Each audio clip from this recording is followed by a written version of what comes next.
Oi, eu sou o Filho da Nuvem e hoje eu vou ler mais uma Dead Letter, uma cartinha de um inscrito aqui do canal que está passando por uma dificuldade na carreira dele. Se você quiser compartilhar a sua história com a gente e pedir uma opinião, tanto minha quanto da comunidade aqui do canal, você pode mandar sua mensagem, sua história até anônima aqui no link da descrição. A mensagem de hoje é do Rodolfo, que também é brasileiro e mora aqui em Portugal, por sinal. A mensagem é mais ou menos a seguinte, eu tô com a cola aqui. Oi, Claudson, tudo bem? Sou dev.net com 13 anos de experiência. Recentemente me apaixonei pela linguagem Go e só consigo pensar em Go. Normal. Todos nós passamos por isso, até hoje eu só consigo pensar em Go. Não existe mais nenhuma linguagem no mundo a não ser Go pra mim. Desculpa, é verdade. Mentira, mas eu gosto muito de Go. Como fazer essa transição para trabalhar com uma nova linguagem? As empresas só me convidam para fazer entrevista em .net. Eu sei muito bem o que é isso, porque eu era um programador, caso você não saiba, eu era um programador PHP e era muito difícil porque eu tinha muita experiência em PHP e eu queria transicionar também para ter mais experiência com Go, mas só aparecia coisa de PHP para mim. Então eu vou dar os meus 2 centavos aqui do que eu fiz, o que funcionou para mim e talvez isso te dê algum direcionamento, Rodolfo, fazendo esse paralelo da minha carreira com a sua. Eu não lembro ao certo quanto tempo eu programei em PHP, mas foi por muito tempo. Eu imagino que seja muito perto de 10 anos. Então, querendo eu ou não, se você entrasse no meu LinkedIn, você ia me imaginar como um especialista PHP. Eu era visto no mercado como um especialista PHP. Se você lesse as vagas que eu tinha trabalhado e as descrições delas, você ia ver que eu tinha trabalhado primariamente com PHP, para tudo que eu produzia de conteúdo na internet, se eu tinha um blog ou falava no Twitter, qualquer coisa do tipo, era em PHP. E querendo para completar ainda a cereja do bolo, lá no meu LinkedIn mesmo, ainda tem, eu acho, uma parte de você endossar pessoas, de votar. Tipo assim, eu trabalhei com essa pessoa e essa pessoa é muito boa nisso. Para melhorar, a primeira coisa que todo mundo votou lá, que trabalhou comigo, obrigado às pessoas que fizeram isso, era PHP. Obrigado por terem feito isso, mas querendo ou não, nessa minha transição, isso meio que me atrapalhava, porque, cara, a minha presença online era um especialista PHP. Então, independente de eu querer mudar, era o que eu era para indexação até do Google. Então, quando eu percebi isso, que a minha presença online era muito sobre PHP, eu resolvi fazer algum caminho inverso ou alguma estratégia para que eu também fosse visto, nem que seja um pouquinho, como programador Go. E aí as estratégias que eu tomei foi mais ou menos o seguinte: eu já tinha um projeto em Go na internet, que eu já contei essa história aqui do GitQL, mas eu vou deixar aqui embaixo.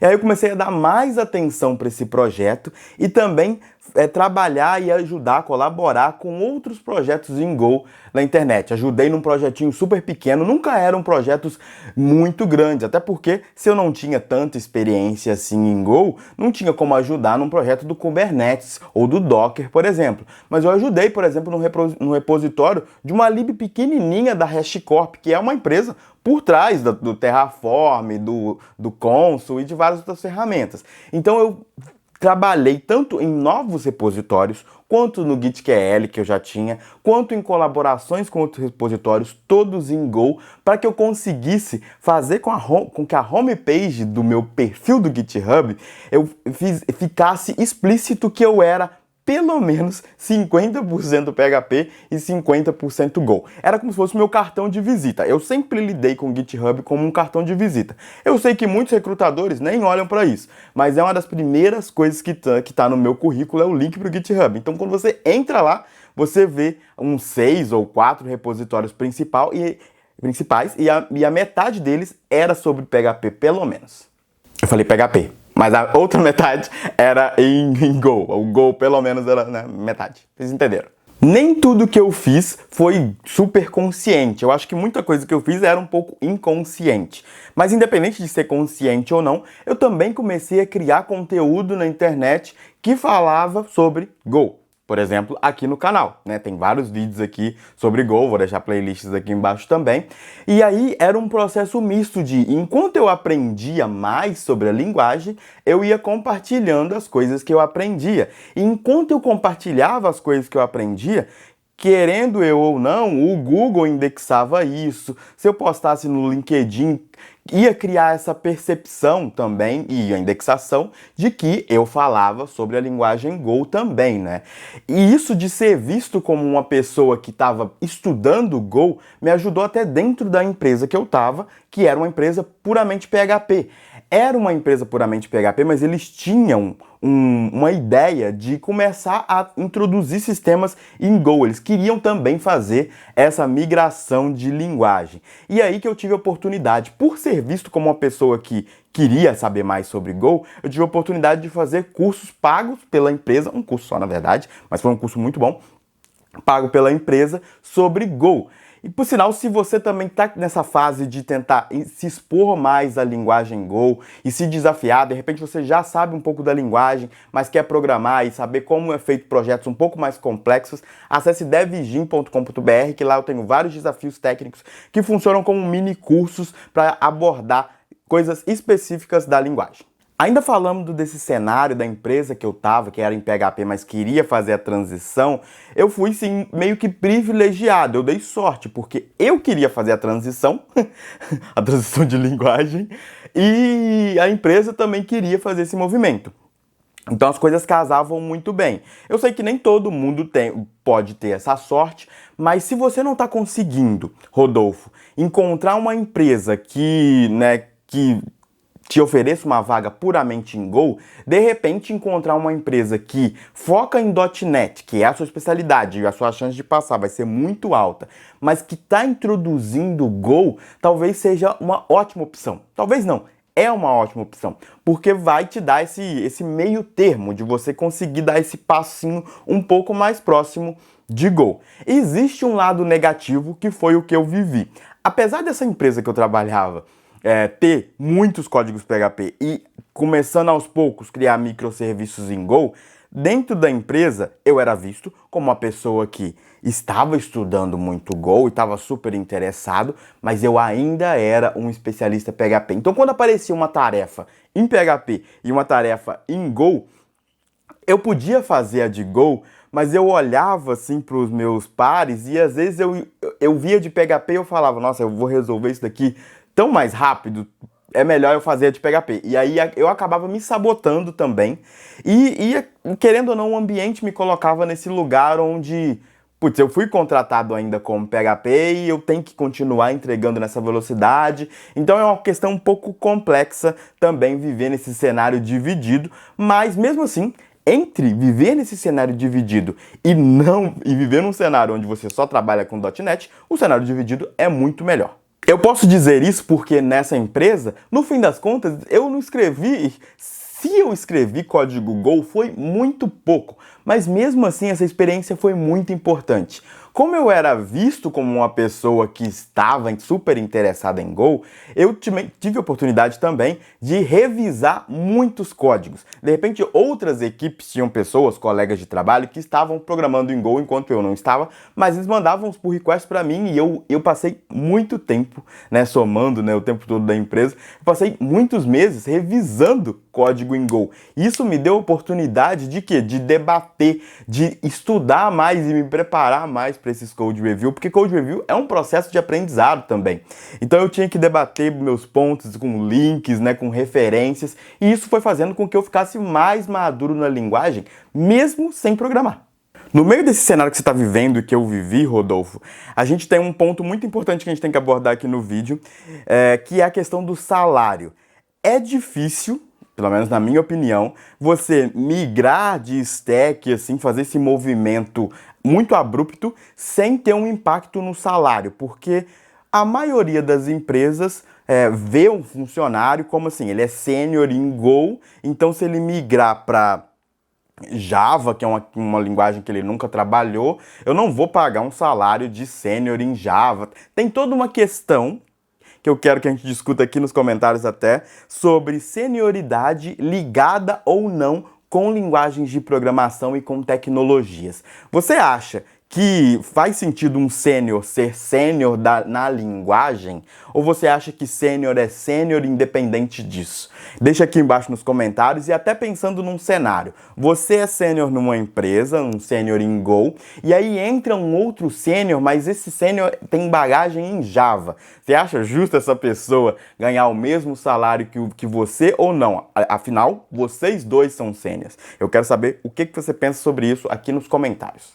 Enquanto a discussão rola aqui nos comentários, o ponto é, se eu sou programador PHP e estou disputando para uma vaga Go e tem uma pessoa que já tem bagagem em Go, muito provavelmente, se a gente disputar por essa vaga, eu tenho menos preferência ou eu vou mandar menos bem, depende um pouco do caso, mas aquela outra pessoa que tem mais experiência com Go tá um passo na frente, né? Um passo à frente de mim. Então eu me vi nesse lugar e aí eu acabei tomando uma decisão um pouco drástica. Como eu não estava conseguindo encontrar uma vaga de Go que pagasse no mesmo nível que eu estava ganhando ou mais, eu decidi abrir o meu leque e fazer um movimento arriscado mesmo de, ok, então se eu não consigo uma vaga de Go por causa que eu estou muito focado em PHP, eu vou conseguir ou uma vaga em qualquer outra linguagem, desde que não seja PHP. Eu preciso provar para o mercado e provar para mim mesmo que eu sou um programador sênior ou pleno que seja independente da linguagem. E foi isso que eu fiz. E aí eu vou desabafar aqui com vocês, porque eu não contei ainda em nenhum vídeo, mas foi essa experiência que eu tive com Clojure. Eu apliquei para uma vaga de Clojure, que é uma linguagem super nichada.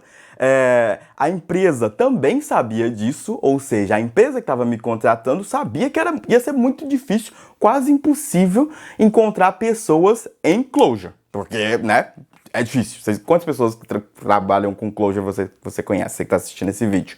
Então, se a dificuldade da empresa, por causa da dificuldade da empresa em encontrar essa pessoa, ela também abria o leque dela e pensava, ó, eu vou contratar alguém independente da linguagem, desde que essa pessoa seja uma boa programadora. Então, o processo seletivo que eu fiz para Clojure não exigia Clojure, ele exigia conhecimentos de algoritmos. Eu tinha que resolver um algoritmo em qualquer linguagem. Eu tinha que resolver um system design, uma questão de arquitetura, que também não era envolvida com linguagem. Enfim, tinha questões técnicas, mas mais no âmbito de protocolos, base mesmo, que a gente fala na comunidade, né, independente da linguagem. Então, uma dica para você, Rodolfo, é tentar. No último caso, tá? Não vou dizer que isso é uma coisa que eu super recomendo para as pessoas, mas no último caso, se você estiver se sentindo assim como eu estou me sentindo, que eu estava me sentindo, que era, eu preciso sair de PHP. Eu preciso fazer esse movimento, não por causa do PHP em si, mas por causa da carreira, porque eu quero me colocar em outro lugar. E por causa dessa minha urgência, eu diria que se você está nessa urgência também, para você ir para uma outra linguagem, para você meio que dizer explicitamente para o mercado que, ó, eu sou um programador independente da linguagem. Eu tive sorte de novo, eu tive muitas sortes na carreira, é importante a gente reconhecer essas sortes, que essa segunda sorte foi que dentro dessa empresa de Clojure, nesse time que trabalhava com Clojure, a gente resolveu que ia trabalhar com outra linguagem de programação e a gente discutiu opções e a decisão que a gente tomou em conjunto foi trabalhar com Go. Então os novos sistemas que a gente ia desenvolver também iam ser feitos em Go. E aí sim eu tive mais oportunidade de escrever código em Go, finalmente fazer deploy e tal, e aí querendo ou não também foi um passinho a mais para eu conseguir chegar no objetivo, né, que era trabalhar com Go. Na verdade, eu já tinha alcançado o objetivo, querendo ou não. Tinha Clojure ali, mas eu estava programando em Go, eu estava criando experiência de mercado em Go e estava tudo certo. Eu tô falando várias coisas aqui para você olhar pro seu momento, Rodolfo, e tentar ver o que eu tô falando que se encaixa com ele. Não é para você pegar essas opiniões todas e ir fundo nelas, se não faz sentido pro que você tá vivendo no momento. Mas um último conselho que eu daria é até parecido com o que eu falei de Clojure, mas basicamente é o seguinte: Na minha opinião, Go já ocupou um espaço de mercado, considerável. Eu não vejo Go como uma linguagem de nicho como Clojure, não tem uma comunidade pequena como eu vivi em Clojure. Go também tem muito mais espaço de mercado, amadureceu muito no mercado, bem mais do que Rust. Talvez a época do Rust ainda vá vir, mas para mim tem muito mais vagas de Go do que dessas outras linguagens. Então assim, Go já ocupou uma fatia muito grande de questões de infraestrutura. Tudo que a gente usa hoje de Terraform, de Docker, de Kubernetes, de várias outras ferramentas estão sendo escritas em Go. Então a questão do Platform Engineering ou das pessoas que trabalham com infra em geral, o Go já é uma linguagem, né, realidade. Então já ocupou esse espaço. Naquela época onde criptomoedas, DeFi estava super bombando, né? Eu acho que deu uma caída agora, mas Go também ocupou esse espaço de mercado. Então quando eu vejo empresas que trabalham nesses setores, muito provavelmente eu vejo Go nelas também. Então assim, Go é uma linguagem madura no mercado para mim. Mas apesar disso, na minha opinião, existem muitos poucos programadores Go. Não é muitos poucos, existem poucos programadores Go comparado com a demanda e principalmente existem poucos bons programadores e programadoras Go. Então não é fácil para as empresas, na minha opinião, achar bons programadores Go. Então elas têm que também ceder um pouco por causa do mercado e fazer como as empresas de Clojure, muitas vezes contratar pessoas que não necessariamente estão prontas para trabalhar com Go. Então também tem essa questão de você brincar com isso, jogar um pouco com isso. Se você sabe que as empresas não estão procurando pessoas perfeitas em Go, o quanto que você precisa estudar para se sentir apto para uma entrevista. Então o objetivo não é ser super sênior em Go, mas de repente estudar as questões mais específicas da linguagem. Né? A questão da concorrência em Go é muito importante. Eu acho que vou falar isso em outro vídeo sobre entrevistas de emprego em Go. Mas o último conselho em geral que eu queria trazer era esse. Para você não ficar pensando também que, poxa, eu não tenho tanta experiência em Go, então não vou conseguir passar nas entrevistas. Você tem que tentar e até para perceber o que está sendo pedido nessas entrevistas de Go. Então é isso, Rodolfo, eu espero ter te ajudado, espero ter trago aqui algumas ideias sobre essa discussão de migração de linguagem. Você que está assistindo, por favor, ajuda o Rodolfo aqui embaixo. Vamos criar um espaço de diálogo saudável aqui sobre a questão do Rodolfo. E se você quiser compartilhar a sua história com a gente, alguma coisa que esteja passando na sua empresa ou na carreira em forma geral, manda sua dead letter pra gente no link aqui da descrição. E eu vejo você no próximo vídeo aqui do canal. Tchau!